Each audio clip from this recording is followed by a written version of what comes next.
Hey guys, it's Rahul here. I'm audible to all of you.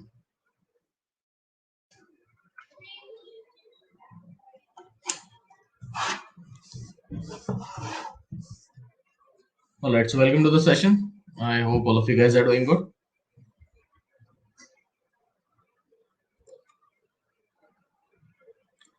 So the agenda for today is to talk about the concept which comes under classification. So yesterday we had a discussion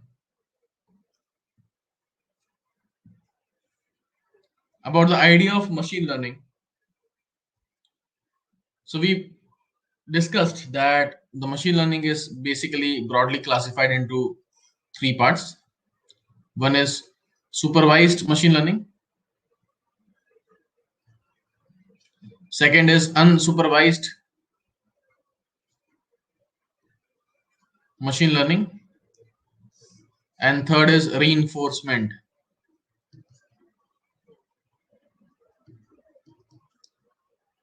Yesterday we had a discussion about the one of the ways of supervised machine learning, that is regression.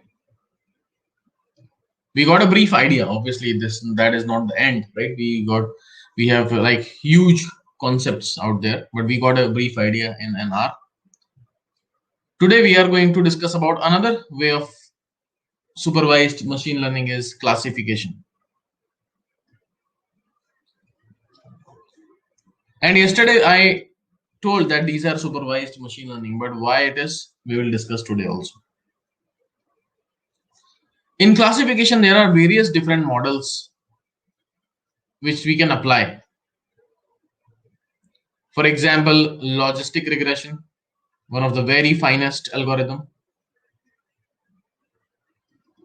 Logistic regression, the name is regression, but it doesn't mean that it is a regression problem. It's a classification problem. The idea is on the same lines as regression, linear separable. Second is k nearest neighbor. Then we have naive Bayes, which works on the probability. Then we have support vector machine. We have the decision tree. We have the random forest. Then we have other techniques, other advanced techniques like bagging and boosting. So random forest is one of the bagging techniques, and boosting is, there is a concept called XGBoost and some advanced techniques. In this session, we are going to talk about k nearest neighbor, one of the very simple algorithm. But before I jump to this, I will first help you understand what classification is, and after that, why classification and regression considered as a supervised machine learning. So classification is where I have a data set Dn, where I have xi's and yi's, where xi belongs to real valued number. However, my yi will be either 0 or 1, or it can be multi-class classification as well. As of now, I have two class classification, whether it is gonna be no or whether it is yes. I can have multi-class also, yes, no, maybe, something like that. So when I have the various features and I want to predict my output, whether this will happen or not. For example, there is an employee. Will he get the promotion or not? I want to predict that based on various features, right? Based on his total attendance, how many projects he is handling, how many team members he is handling, and so on. Based on various features, I will decide whether he will get the promotion or not, whether my employee will leave my company or not. Very important for HR analytics, right? If employee is leaving, it's a problem for me. It's an attrition rate, and doing a recruitment drive again is a cost for me. It's not very easy. Whether my customer will leave my company, right? Churn rate, basically. Churn rate. Leaving is basically churn rate, whether it is employee or in employee, we say it as attrition. For customer, we say it as churn rate. Whether my customer will leave or not leave. Right? Based on various features. What is the billing rate? What is the customer support? And so on. Based on various features, I want to predict. So when the answer is either yes or no, or any discrete value. For example, let's say I have a flower. Right? I have a flower. I want to decide whether this flower belongs to one species or the second species or the third species or the fourth species or so on. This is a multi-class classification.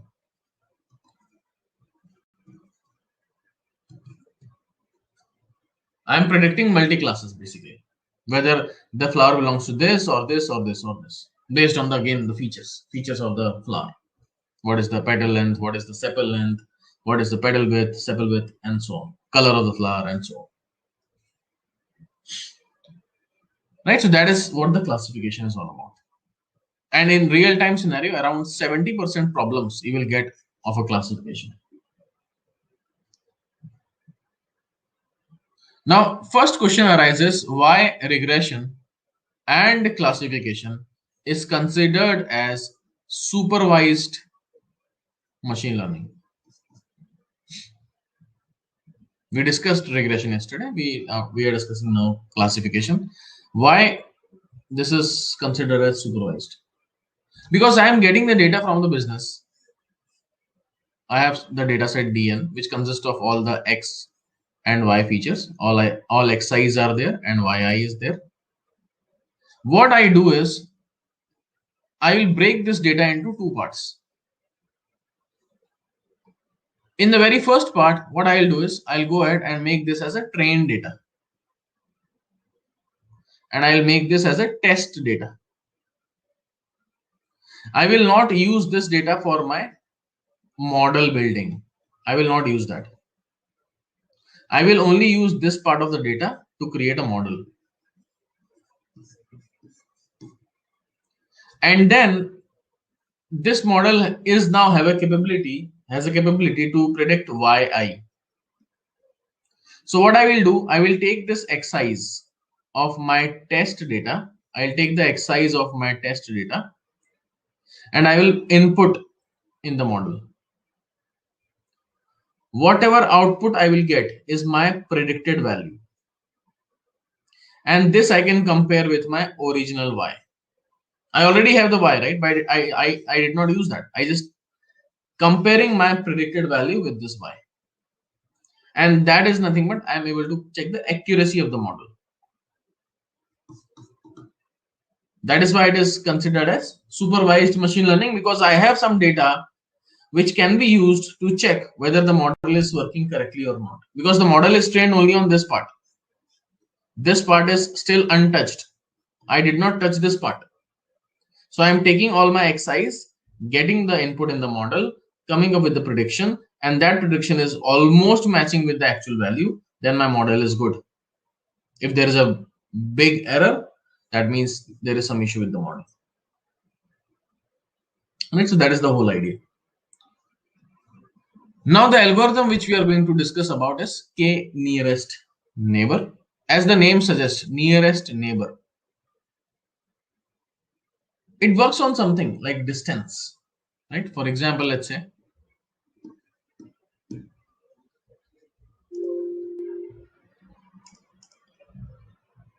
I have this data point.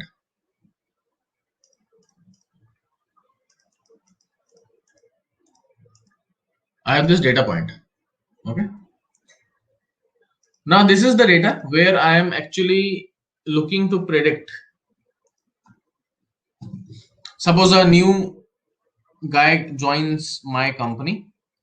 I want to predict whether this guy will go to the office by scooter or by bicycle. That is what I want to predict. Whether this guy going to the office by scooter or bicycle.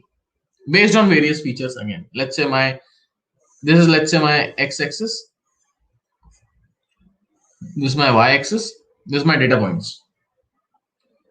Let's say my y-axis is, let's say, salary, and my x-axis is, let's say, age.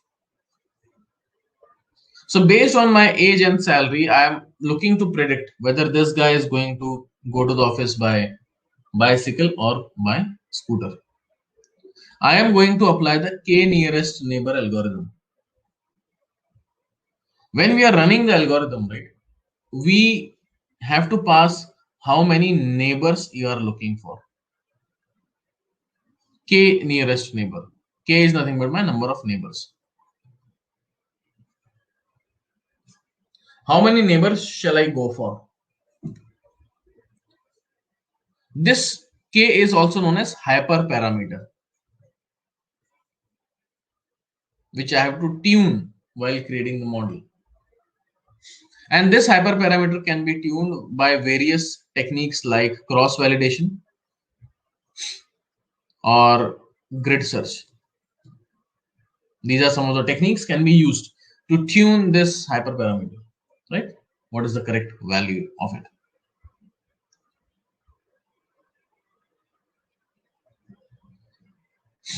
Let's say I'm saying 5, k is equal to 5. Let's say I'm going with k is equal to 5. So what I will do, I'll find the distance of this guy with all the points first of all. I will find the distance of this guy with all the points first of all. Right? All the points. And after that, I will find the 5 nearest neighbors. Out of all these distances, which 5 employees are near to this guy? So let's say this guy is near, this guy is near, this guy is near, this guy is near, or maybe this guy is near. These are the 5 nearest neighbors. So out of 5 nearest neighbors, I see that 3 are going with the scooter and 2 are going with the bicycle. So where is the majority? Majority is in the scooter.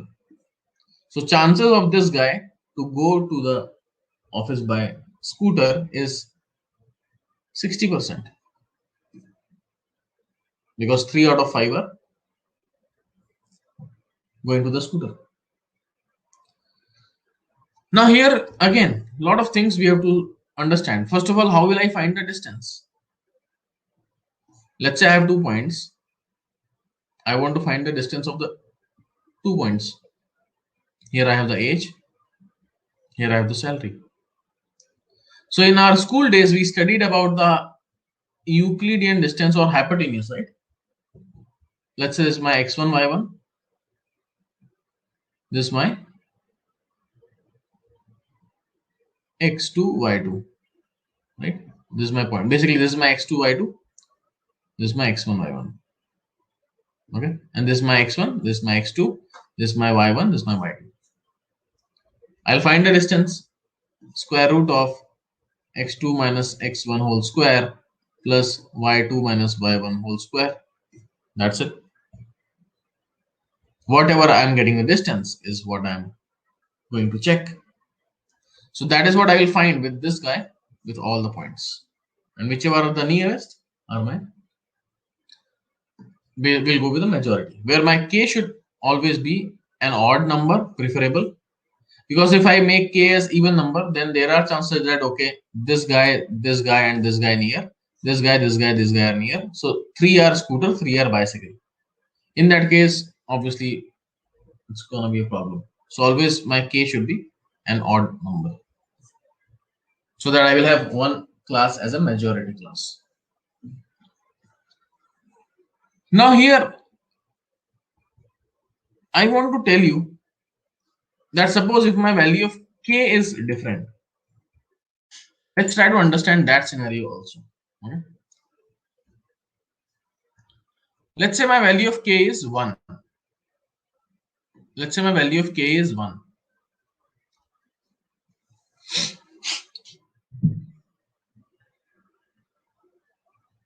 Now, if there is one guy here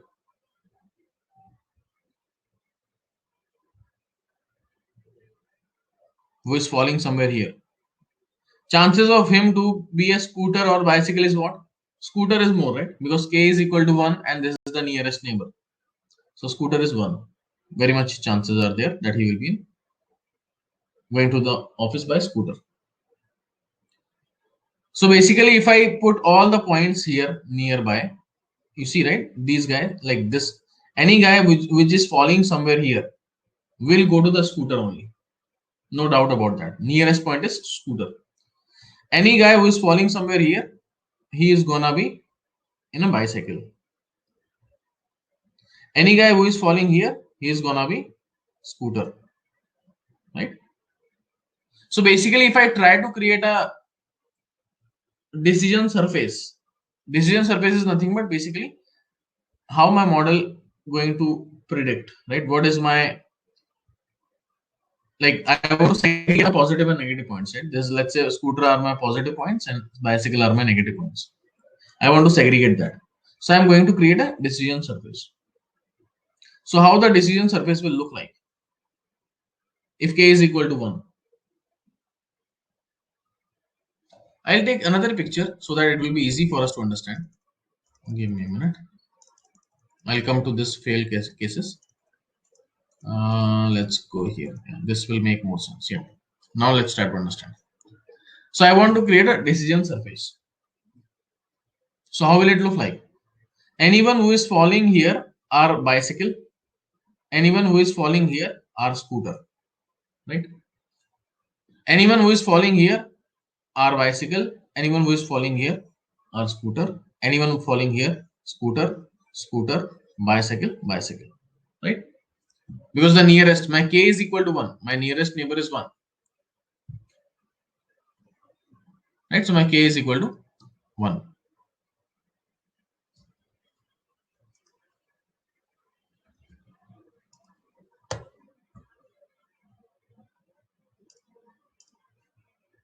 So now, if my k is equal to 1, how my surface will look like? My decision surface will look like. It will be something like this.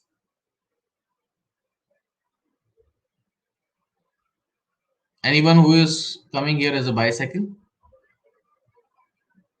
anyone who is coming here as a scooter, something like this.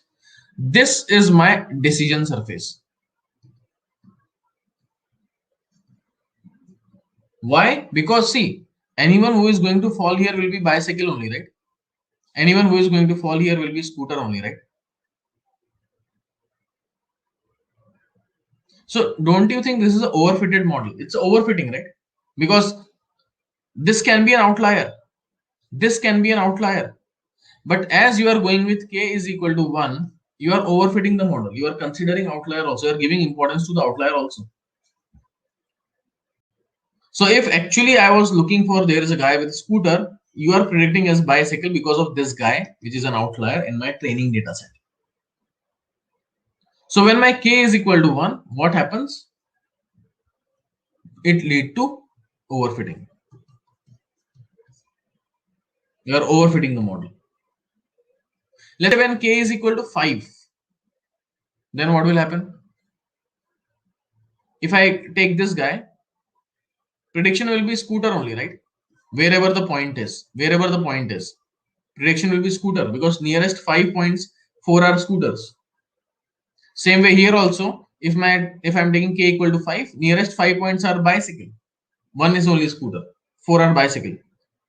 So my decision surface now will look like this, which is much smoother. Because here, if anyone come, I know that he is belonging to bicycle. Because 5 nearest neighbor, 5 nearer, 4 are bicycle, 1 is only scooter. So I will classify this as bicycle. Anyone falling here, I will classify it as scooter, which is much smoother surface which we are creating. And that is the benefit we are getting when I'm actually getting the correct number of k, which we can get with the cross validation technique.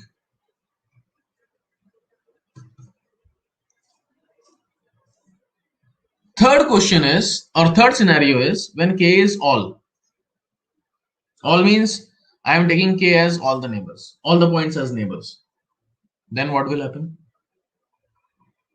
How many bicycles are there? 1, 2, 3, 4, 5, 6, 7, 8, 9, 10, 11, 12, 13, 14, 15 bicycles are there. 1, 2, 3, 4, 5, 6, 7, 8, 9, 10, 11, 12, 13, 14, 15, 16 scooters are there. So there are 16 scooters, 15 bicycles. If there is a guy coming in here, I want to find the 31 nearest neighbors. 15 plus 16. Because I'm taking k as 31, all the records. If there are 31 nearest neighbor, any guy who is gonna fall anywhere, what will happen? He will predict, my model will predict that he will go to the office by scooter only. Put anywhere. You are putting the point here, very much dense with the bicycle. But still my model will predict scooter because you are saying I am looking for 31 nearest neighbors, and in 31 nearest neighbor, the majority is of scooter. So no matter the point where is, it is gonna predict as scooter only. And that means this is an underfitted model. Right? It's an underfitted model. My model is not well trained. Because of the wrong k value, I am doing an underfitting.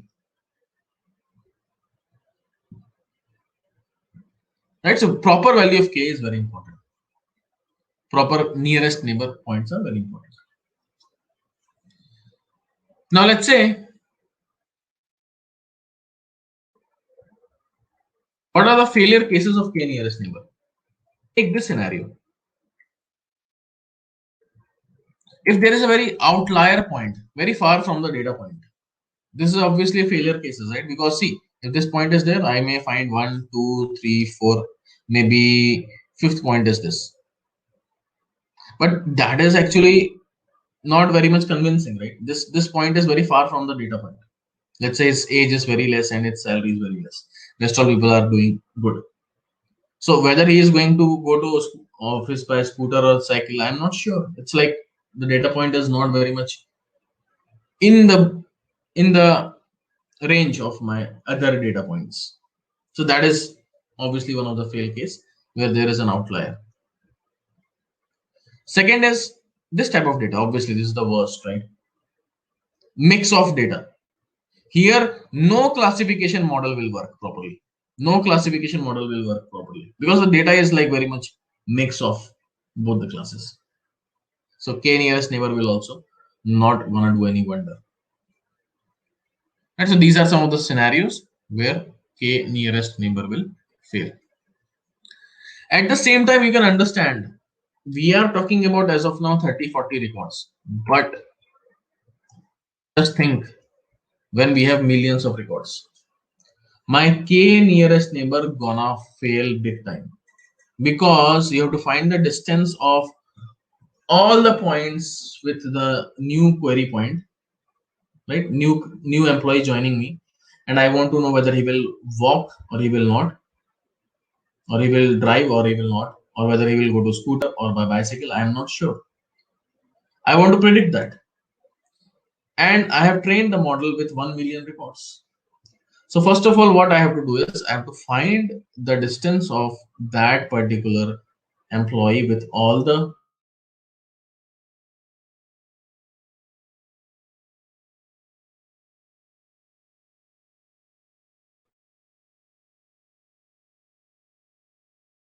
one million. So overall, it's a very, very resource exhaustive process. That's why k nearest neighbor is not good when the data volume is huge. Now, what we will do is once we get the model right, what we normally do, I have a data dn.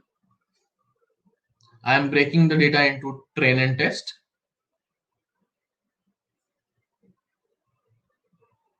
I am running the model on my train data, creating the model, and then testing the model on my test data and getting some predictions. Now this is what I want to compare in my classification. If you guys remember, in regression we discussed about R square value. In classification, this is known as confusion matrix.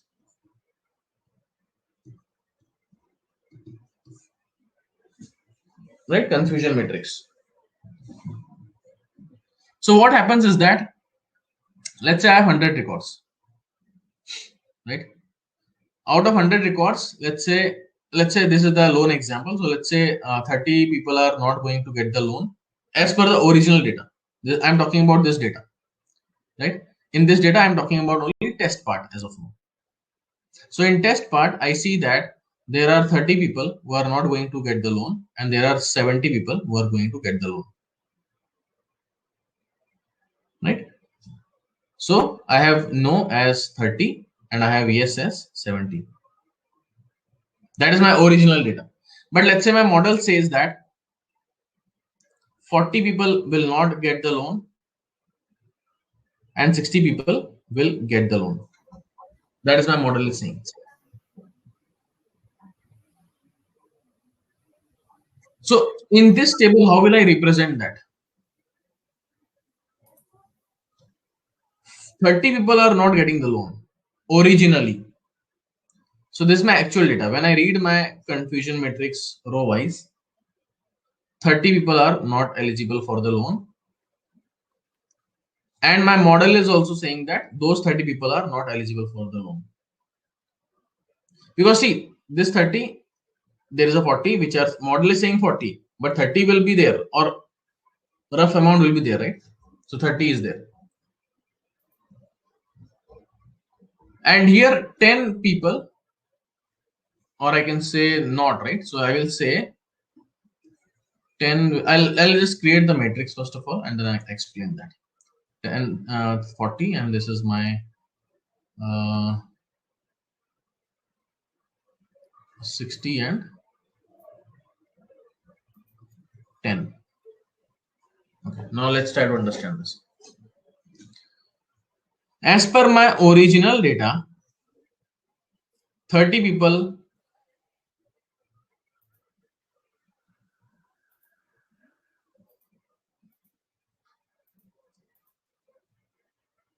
are going to get the loan, and as per my model 40. Yes. So here I will actually write, let me do one thing. Let me take one example only directly, right? So that you'll have a better understanding.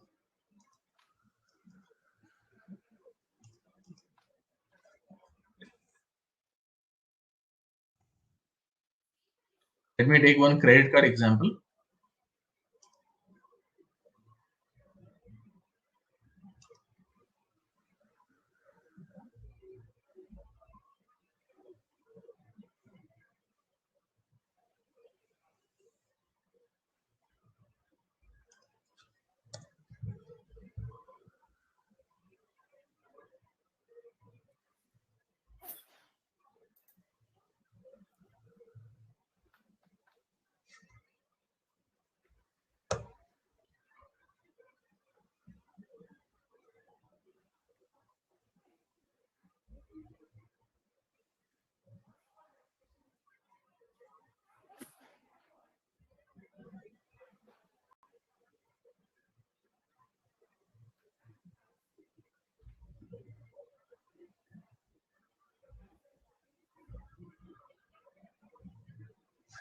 Give me a minute. I'm just opening up.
Something is wrong here. Give me a sec. Yeah, now it is fine. All right. So here is the data. So basically here what I have is I have a data where I want to know whether my customer will purchase the product or not, right? Based on the age and the estimated salary. I'm not considering gender as of now. So what I will do is I'll split the data into X and Y, where my X is nothing but age and the salary, and my Y is nothing but whether my customer will purchase or not. So 0 means he will not purchase the product, 1 means he will purchase the product. Right, so I split the data into X and Y, and after that what I will do is I'll split the data into, like, again, there is a concept of standardization where we will standardize the data. I'll split the data into test and train. Right, so where I have X train, X test, Y train, Y test. So basically I broke the data into test and train. And then I'm applying the algorithms. Here I applied the k nearest neighbor. Right, so I'm taking 5 neighbors, Euclidean distance. P is equal to 2 means Euclidean distance basically. So I'm getting this confusion matrix. So this is what I wanted to explain. So here you are getting 4 values: 34, 18, 22, 6. What does that mean? So I'll put this value in my PPT: 34, 18, 22, 6. Okay. So 34, 18, 22, 6. That is what we have, right? Yeah. So let's try to understand these numbers. This is my confusion matrix. So basically this data says that if I read the data row wise, the data I will gonna get is actual data. 34 people are actually not eligible for the loan as per my actual data, and my model is also saying that these 34 people are not predicted data, right? My model is also saying that 34 people are not eligible for the loan. Same way, my model saying that this 18, what is this 18 now? If I read this row, entire row, 34, 18, what is that? 34 plus 18, 44, 52. 52 people are not eligible for the loan as per my actual data. My model saying that 56 people are not eligible for the loan. 34 plus 22. 56 people are not eligible for the loan. Out of that, this 34 are correct, which my actual also is saying not eligible for the loan, and my predicted is also saying not eligible for the loan. So out of 52 originally who are not eligible for the loan, 34 are actually predicted successfully by the model also, and that is what my correct answer is: 34 out of 52. That is one number. Same way, if I read here eligible loans, as per my actual data, 22 plus 6, 28 people are eligible for the loan, but my model is saying that these guys 22 are not eligible for the loan, because you can see my model is saying, right, not eligible for the loan. But as per my actual data, 22 are actually eligible for the loan, but my model is saying no, it is not. Same way, this 6 is actually eligible for the loan, and my model is also saying eligible for the loan. So only this 6 are correct out of 28.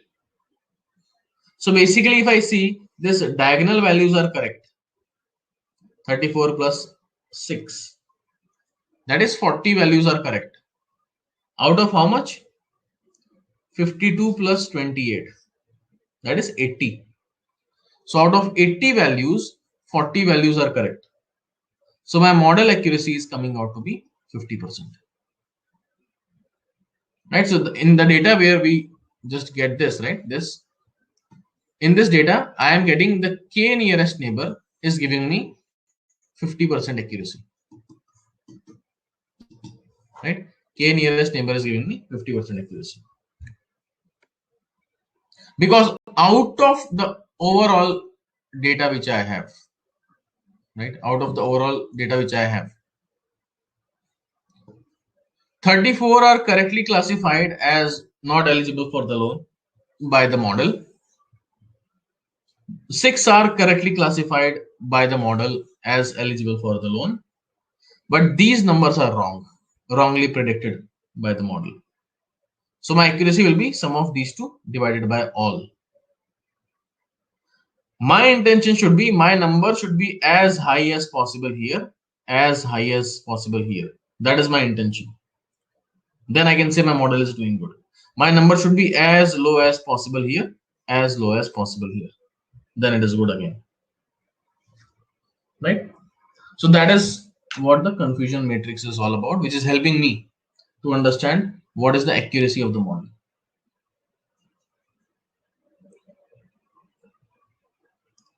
Okay, so that is the idea of confusion matrix. Now, if I see here,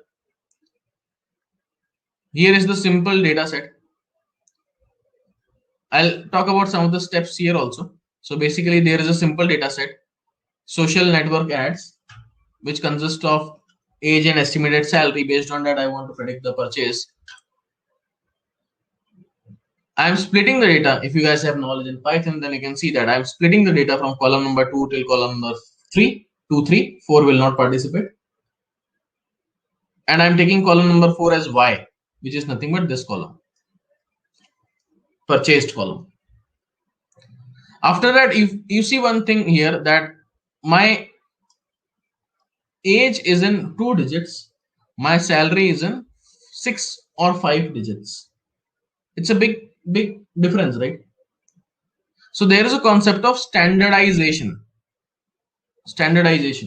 Basically, why we do standardization? Because see, I am finding the distance between the 2 points. Let's say age and salary. Let's say here the age is 23 years, salary is 30,000.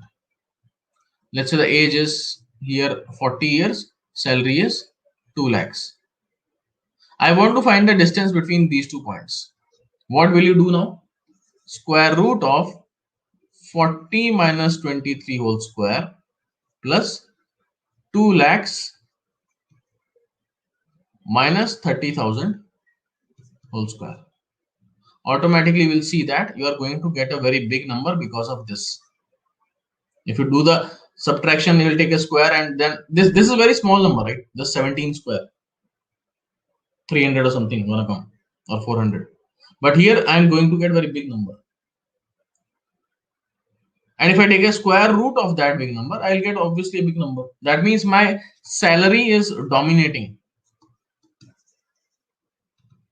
the age. That is one of the problems. Second problem is basically you are trying to add age, which is in years, and salary, which is in rupees. Not making sense, right? Years and rupees you are trying to add. Logically, it not make any sense. So what we try to do is we standardize the data with the formula xi minus mean of x upon standard deviation of x. I will take individual record. I will take that individual record, first record minus the average of all the records upon standard deviation of all the records. I'll get some number. That is what this number is. So for every point, I will do this calculation. This package will help me to do that, to make my data standardized. Now I can see that this is my age, this is my salary, and both are unitless and very less in number. The size is very less. Why unitless? Because xi minus mu of x upon standard deviation of x. What is the unit of this? Xi minus mu x. Let's say years. It's year, right? And what is the unit of the standard deviation? That is also year. So year by year is becoming what? Unitless. Same way rupees by rupees will become unitless. Right? So that is the whole idea here. We are standardizing the data when we deal with the algorithm which works on the distances. But normally we do standardization almost in every algorithm. Once the data is standardized, now what I will do is I will split the data into test and train, because see, this is a supervised machine learning and I'm splitting the data into test and train, making my test size as 20%. That means suppose there are 100 records, 20% of the records, that is 20 records, I will make it as test data. 80 records I will use for my training. I'll create the model from here. I will test the model from here and check the accuracy. After that, we applied the k nearest neighbor algorithm, where you have to just write what is the best number of k that you can get, obviously, from the cross validation technique. I'm taking Euclidean distance and we are getting the. So basically, we took the train data, created the model. The model name is classifier underscore KNN. And then this model I am using to predict my test data. I am storing that output in a ypred, and then I am comparing my original y test with my ypred and checking the accuracy. Accuracy coming out to be 50% in this particular scenario. That is how this entire things work. Right, so that is my k nearest neighbor algorithm. Very nice algorithm, very elegant, very simple. But the problem which we have with this particular algorithm is that it is actually making things slow when the data volume is huge. So in that case, it's difficult for me to take care of that.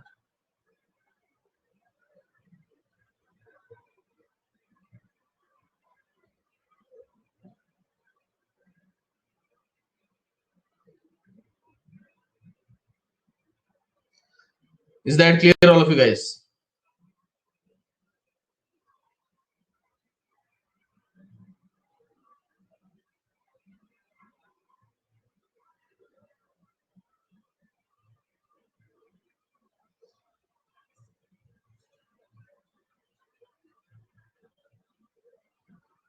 Any questions?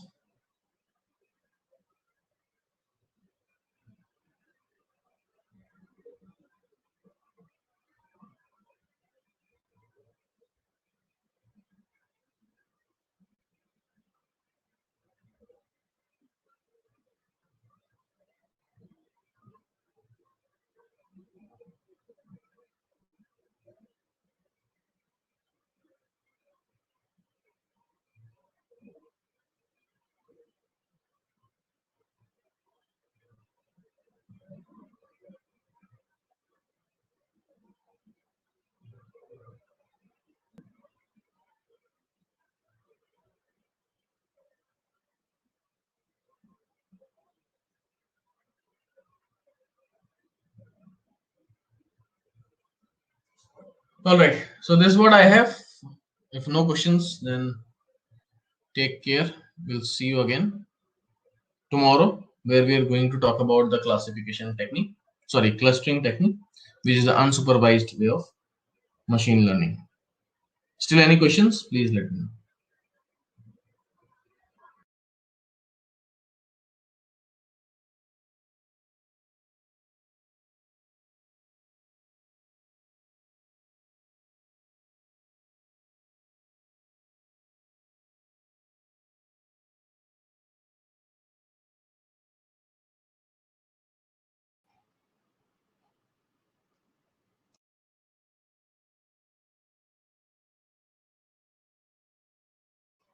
All right, take care, guys.